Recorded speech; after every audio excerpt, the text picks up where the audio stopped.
உலகில் உள்ள மதங்கள் எல்லாம் மனிதரை பிணைக்கும் விலங்குகளை தவிர விடுவிக்கும் வழிகள் அல்ல.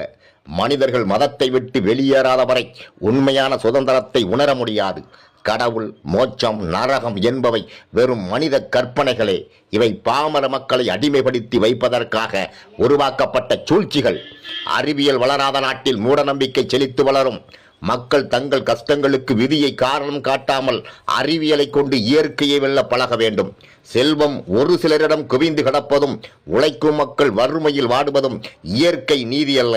இதுவே சமூகத்தின் அத்தனை கொடுமைகளுக்கும் மூல காரணம். ஜாதியை கலப்பு மனத்தால் மட்டும் ஒழித்துவிட முடியாது. பொருளாதார சமத்துவம் எப்போது ஏற்படுகிறதோ அப்போதுதான் சாதி வேர்கள் கருகும். மந்திரத்தால் மாங்காய் விழாது என்பது தெரிந்தும் இன்னும் மந்திரவாதிகளை தேடி ஓடுவது நமது சமூகத்தின் அறியாமையை காட்டுகிறது.